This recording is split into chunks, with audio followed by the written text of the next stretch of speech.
ഏതൊരു രാഷ്ട്രീയ പാർട്ടിയെ സംബന്ധിച്ചിടത്തോളം അവർക്ക് ഉറപ്പിച്ച് പറയാൻ പറ്റുന്നില്ല ഞങ്ങൾ അധികാരത്തിൽ ഏറും എന്നത് സംബന്ധിച്ച്. മാത്രമല്ല ഈ രഹസ്യ ബാലറ്റാണ് എന്നത് നമുക്കറിയാം.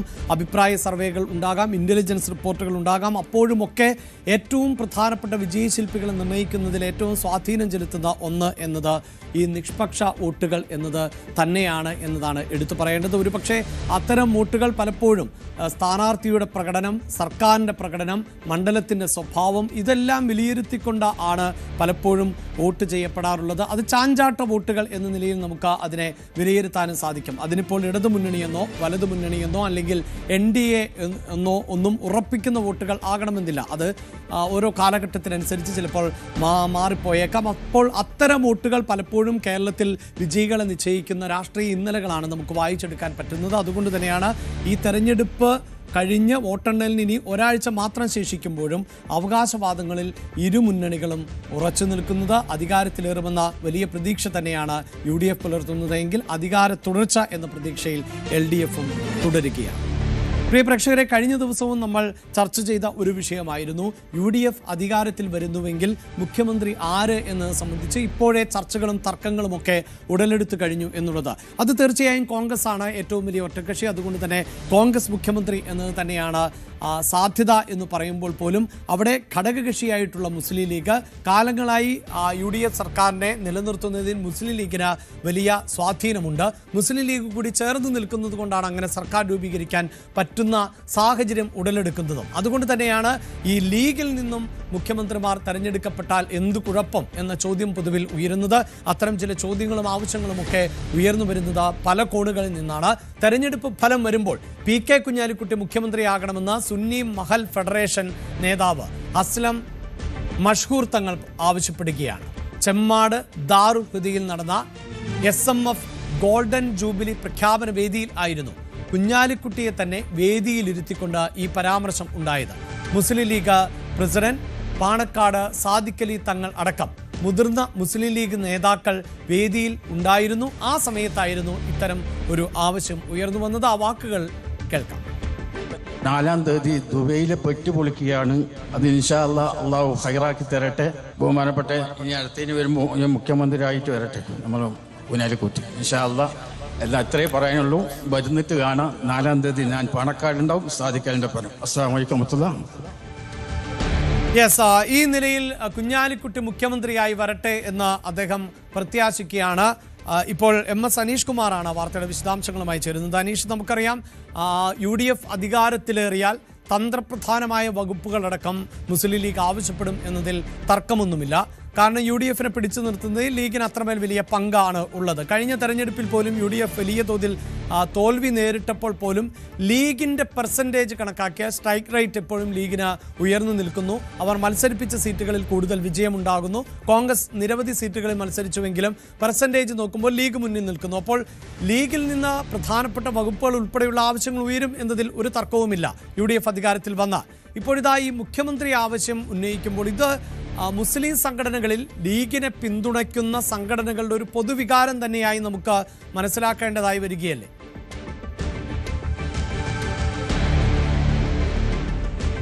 തീർച്ചയായും കഴിഞ്ഞ കുറച്ച് വർഷങ്ങളായി ഏറ്റവും പക്വമായി പെരുമാറുന്ന ഒരു രാഷ്ട്രീയ നേതാവായി PK കുഞ്ഞാലിക്കുട്ടി മാറിക്കഴിഞ്ഞിട്ടുണ്ട്. ഒപ്പം അദ്ദേഹം കരുത്തുറ്റ ഒരു നേതൃത്വം പ്രകടിപ്പിക്കുന്നു. ആ നേതൃത്വമാണ് പലപ്പോഴും വലിയ പ്രശ്നങ്ങളിലേക്ക് പോലും ലീഗിലെ അണികളൊക്കെ തള്ളിവിടപ്പോഴും അത് ഒരു വെടിനിർത്തൽ എന്ന രീതിയിലേക്ക് വരുന്നത് പലപ്പോഴും കുഞ്ഞാലിക്കുട്ടിയുടെ ഇടപെടലുകളാണ്. ഈ നിയമസഭാ തെരഞ്ഞെടുപ്പിലേക്കും MLA-മാരിൽ പലർക്കും സിറ്റിംഗ് സീറ്റുകളിൽ സീറ്റ് നൽകുന്ന ഒരു സാഹചര്യം ഉണ്ടായില്ല. പലർക്കും മണ്ഡലം മാറി മത്സരിക്കേണ്ടിയൊക്കെ വന്നു. ഇക്കാര്യത്തിൽ പാണക്കാട് സാദിഖ് അലി ശിഹാബ് തങ്ങളും കുഞ്ഞാലിക്കുട്ടിയും ഒറ്റക്കെട്ടായി നിന്നാണ് തീരുമാനങ്ങൾ എടുക്കുന്നത്. അതുകൊണ്ട് ഒരു പ്രൗഢമായ വസന്തകാലം ലീഗിനെത്തിയാൽ ലീഗിനെ നയിക്കാൻ പ്രാപ്തനായ അല്ലെങ്കിൽ സംസ്ഥാനത്തെ ഭരിക്കാൻ തന്നെ പ്രാപ്തനായ ആളാണ് PK കുഞ്ഞാലിക്കുട്ടി എന്ന് ലീഗിലെ എല്ലാ നേതാക്കളും പറയുന്നു. ഒപ്പം ലീഗുമായി ചേർന്ന് നിൽക്കുന്ന ഈ മുസ്ലിം സംഘടനകൾ, പ്രത്യേകിച്ചും ഈ SMF എന്ന് പറയുന്നത് സുന്നി മഹൽ ഫെഡറേഷൻ, ഈ മഹൽ ഫെഡറേഷനുകളുടെ ഒരു കൂട്ടായ്മയാണ്.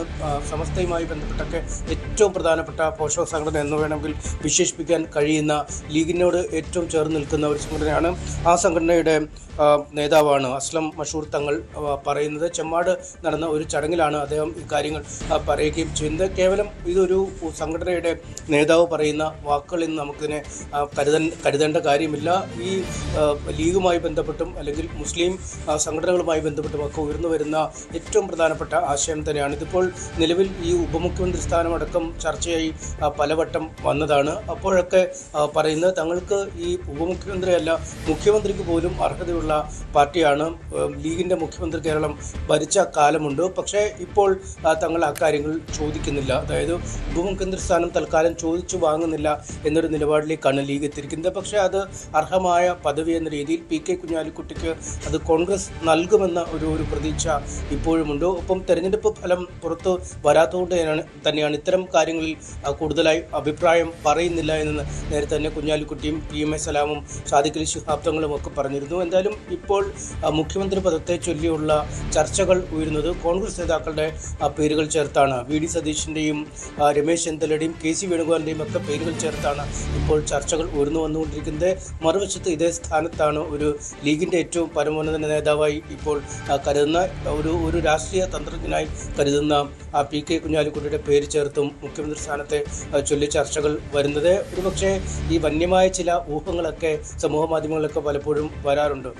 ചെറിയ ഒരു വ്യത്യാസത്തിനാണ് ഭരണം പിടിക്കാൻ പോകുന്നതെങ്കിൽ ഏറ്റവും നിർണായകമായി മാറുക ലീഗിൻ്റെ ഒരു നിലപാട് തന്നെയാവും. ലീഗിൻ്റെ പിന്തുണ കിട്ടിയില്ലെങ്കിൽ ഒരുപക്ഷെ ഭാവിയിൽ കേരളത്തിൽ ഒരു മുന്നണിക്കും ഭരിക്കാൻ പോലും കഴിയാത്ത അവസ്ഥയിലേക്കൊക്കെ കാര്യങ്ങൾ തീർച്ചയായും അവിടെ ഈ സൂചിപ്പിക്കുന്ന പോലെ അതായത് അനീഷ് വന്യമായ ചില ചിന്തകളൊക്കെയാണ് സോഷ്യൽ മീഡിയയിൽ പങ്കുവെക്കുന്നത്. മാത്രവുമല്ല ഈ രാഷ്ട്രീയ അനുഭാവികളെ സംബന്ധിച്ചിടത്തോളം അവർക്ക് വലിയ ആഗ്രഹങ്ങൾ കൂടിയാണുള്ളത്. പക്ഷെ നമുക്ക് അറിയാമല്ലോ ഇപ്പോൾ KM മാണി കേരള കോൺഗ്രസ് കാലങ്ങളായി UDF-നോട് ഒപ്പം നിന്നിരുന്നു. ഉമ്മൻചാണ്ടി സർക്കാരിൻ്റെ കാലഘട്ടത്തിൽ അദ്ദേഹം KM മാണി ധനകാര്യമന്ത്രിയായിരുന്നു. അതിനുശേഷം അദ്ദേഹം ബജറ്റ് അവതരിപ്പിക്കുന്ന ഘട്ടത്തിൽ വലിയ പ്രതിഷേധം കേരളത്തിൻ്റെ നിയമസഭ കണ്ടതാണ്. ഇന്നേ വരെ കണ്ടിട്ടില്ലാത്ത പോലെയുള്ള പ്രതിഷേധമായിരുന്നു അന്ന് സഭയിൽ നടന്നത്. അതിനുശേഷം ആ പാർട്ടിക്ക് കൃത്യമായ പ്രാതിനിധ്യം ലഭിക്കുന്നില്ല. KM മാണിയെ പോലും കേരളത്തിൻ്റെ മുഖ്യമന്ത്രിയാകാൻ യോഗ്യനെന്ന് പലരും ഉയർത്തി കാണിച്ച സാഹചര്യം ഉണ്ടായിരുന്നു. പിന്നീട് അതേ കേരള കോൺഗ്രസ് ഇടതുമുന്നണിയുടെ ഭാഗമായി നിൽക്കുന്നത് നമ്മൾ കണ്ടതാണ്. ഇപ്പോഴും അത് അങ്ങനെ തന്നെയാണ്. അപ്പോൾ ദീർഘകാലമായി ഒരു മുന്നണി സംവിധാനത്തിനോടൊപ്പം നിൽക്കുമ്പോൾ വേണ്ടത്ര പരിഗണന ലഭിക്കാതെ പോകുന്നു, അല്ലെങ്കിൽ പ്രധാനപ്പെട്ട പദവികൾ ഇതുകൊണ്ട് നഷ്ടമാകുന്നു. അത്തരം ചിന്തകളൊക്കെ ഈ പ്രധാനപ്പെട്ട ഘടകകക്ഷികൾക്ക് പലപ്പോഴും ഉണ്ടാകാറുണ്ട്. നിലവിലെ രാഷ്ട്രീയ സാഹചര്യത്തിൽ ലീഗ് അത്തരം ആവശ്യങ്ങൾ മുന്നോട്ട് വയ്ക്കുന്നില്ല എന്ന് പറയുമ്പോൾ പോലും പ്രധാനപ്പെട്ട വകുപ്പുകളോ പ്രധാനപ്പെട്ട പദവികളോ ഒക്കെ ലീഗിന് വേണം എന്ന ആവശ്യത്തിലേക്ക് എത്തില്ലേ UDF അധികാരത്തിലെത്തിയാൽ?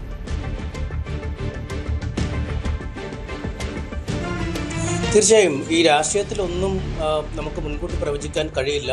ഓരോ ദിവസത്തെയും അല്ലെങ്കിൽ വരാൻ പോകുന്ന സാഹചര്യങ്ങൾ കൃത്യമാക്കി മനസ്സിലാക്കിയാവും ഇവർ ഓരോ തീരുമാനമെടുക്കുക. നമുക്ക് ചിന്തിക്കാൻ പോലും കഴിയുന്നതായിരുന്നില്ല. KM മാണി അല്ലെങ്കിൽ KM മാണിയുടെ പാർട്ടി LDF-ലേക്ക് എത്തുന്നു, ജോസ് കെ മാണി മുന്നണി പോരാളിയായി ഇടതുപക്ഷത്തിൻ്റെ കൂടെ മാറുന്നു എന്നടക്കമുള്ള കാര്യങ്ങൾ ചിന്തിക്കാൻ കഴിയാത്ത ഒരു സാഹചര്യമുണ്ടായിരുന്നു. പക്ഷേ അതായത് UDF-ൻ്റെ ഏറ്റവും അവിഭാജ്യ ഘടകം എന്ന് തന്നെ വിശേഷിപ്പിക്കാവുന്ന പാർട്ടിയായിരുന്നു കേരള കോൺഗ്രസ് മാണി വിഭാഗം. പക്ഷേ ആ മാണി വിഭാഗം ഇപ്പോൾ LDF-ൻ്റെ കൂടെ അചഞ്ചലമായി നിലയുറപ്പിക്കുന്ന ഒരു പാർട്ടിയായി മാറിക്കഴിഞ്ഞിരിക്കുന്നു.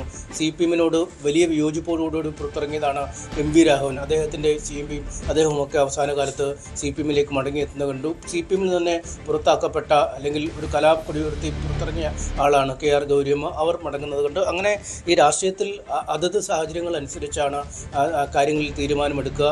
ഇടത് സർക്കാർ തന്നെ അല്ലെങ്കിൽ VS അച്യുതാനന്ദൻ കേസ് നടത്തി ജയിലിൽ പോയ ആളാണ് R ബാലകൃഷ്ണപിള്ള. അതേ R ബാലകൃഷ്ണപിള്ള പിന്നീട് ഇടത് സർക്കാരിൻ്റെ ഭാഗമായി മാറുന്നു. അദ്ദേഹത്തിന് കോർപ്പറേഷൻ മുന്നോക്ക കോർപ്പറേഷൻ സ്ഥാനം കൊടുക്കുന്നു. ഗണേഷ് കുമാർ മന്ത്രിയായി മാറുന്നു. അങ്ങനെ വൈരുദ്ധ്യാത്മകമെന്ന് തോന്നുന്ന പല കാര്യങ്ങളും പിന്നീട് നടക്കുന്ന സാഹചര്യമുണ്ട്. അതുകൊണ്ട് ഇപ്പോഴും ഭാവിയിലേക്കൊരു BJP-യുടെ ഭീഷണിയൊക്കെ വലുതായി ഉയരുന്ന സാഹചര്യത്തിൽ കേരളത്തിലെ മുന്നണി സമവാക്യങ്ങളിൽ മാറ്റം വരികയും രാഷ്ട്രീയ കണക്കുകളിൽ വലിയ അന്തരമുണ്ടാവുകയും ഒക്കെ ചെയ്താൽ ഒരുപക്ഷെ മുസ്ലിം ലീഗ് ഇടതുപക്ഷത്തിനോടൊപ്പം ചേരുന്നത് പോലും തള്ളിക്കളയാത്ത അണികളുള്ള അല്ലെങ്കിൽ അത്തരം ചിന്ത ഒക്കെ പങ്കുവെക്കുന്ന ആളുകൾ പോലും ഉള്ള നാടാണ്. അതുകൊണ്ട് ഒന്നും നമുക്ക് തള്ളിക്കളയാൻ കഴിയാത്ത ഒരു സാഹചര്യം തന്നെയാണ് നിലവിലും മുന്നോട്ടുമൊക്കെ ഉള്ളത്. നമുക്കറിയാം കഴിഞ്ഞ ഉമ്മൻചാണ്ടി സർക്കാരിൻ്റെ കാലത്തൊക്കെ ഒരു ചെറിയ ഭൂരിപക്ഷത്തിൻ്റെ പിൻബലത്തിലാണ് അന്ന് ഭരണം നടത്തി വന്നത്. ഒരുപക്ഷെ ഏതെങ്കിലും ഒരു മുന്നണി കൂറുമാറിയ മുന്നണിയിൽ ഏതെങ്കിലും ഒരു കക്ഷി കൂറുമാറിയാൽ ഭരണം താഴെ വീഴാമെന്ന രീതിയിലേക്ക്, അല്ലെങ്കിൽ ഒന്നോ രണ്ടോ MLA-മാരെ ചാക്കിട്ട് കുറിച്ചാൽ ഭരണം മാറാമെന്ന തരത്തിലേക്കൊക്കെ കാര്യങ്ങൾ നീങ്ങിയ ഒരു കാലമുണ്ട്. എന്തായാലും അത്തരം കാലത്തിൽ നിന്നൊക്കെ വിഭിന്നമായി പുതിയ രാഷ്ട്രീയ കാലാവസ്ഥയിലേക്ക് കേരളം മാറുകയാണ്. BJP-യുടെ വരവ് അതിന് വലിയ ഒരു മാറ്റം വരുത്തുന്നുണ്ട്. 10 MLA-മാരെ ലഭിച്ചാൽ പോലും വേണമെങ്കിൽ ഭരണം നടത്തുമെന്നൊക്കെ പറയുന്ന തരത്തിലേക്ക് BJP-യുടെ നേതാക്കൾ മാറുമ്പോൾ ചതുരംഗ കളിയിലെ കരുക്കളൊക്കെ മാറിയിരിക്കുന്നു. ഇവിടുത്തെ കളിയും മാറാൻ പോകുന്നു. ഒരുപക്ഷെ അത്തരം സാഹചര്യം വന്നാൽ ഒരുപക്ഷെ PK കുഞ്ഞാലിക്കുട്ടി മുഖ്യമന്ത്രിയാവുന്നതൊന്നും നമുക്ക് അത്ര വേഗം തള്ളിക്കളയാൻ കഴിയുന്ന കാര്യമല്ല. അഭിലാഷ്, യെസ്, ഈ സൂചിപ്പിക്കുന്ന പോലെ തന്നെ തെരഞ്ഞെടുപ്പ് ഫലം അറിയാൻ ഇനി ഒരാഴ്ച മാത്രമാണ് ശേഷിക്കുന്നത്. അപ്പോഴും പ്രധാനപ്പെട്ട വകുപ്പുകൾ, മന്ത്രിമാർ, ഇതൊക്കെ സംബന്ധിച്ച ചർച്ചകൾ മുന്നണികൾക്ക് ഉള്ളിലും ഘടകകക്ഷികൾക്കകത്തും സജീവമാണ് എന്ന് തന്നെ വേണം പറയാൻ. അതിനിടെയായിരുന്നു ഇത്തരത്തിൽ PK കുഞ്ഞാലിക്കുട്ടി മുഖ്യമന്ത്രിയാകണമെന്ന ആവശ്യവുമായി സുന്നി മഹൽ ഫെഡറേഷൻ നേതാവ് രംഗത്ത് വരികയും ചെയ്തത്. കൂടുതൽ വാർത്തകൾക്ക് News 18 Keralam YouTube channel subscribe ചെയ്യുക.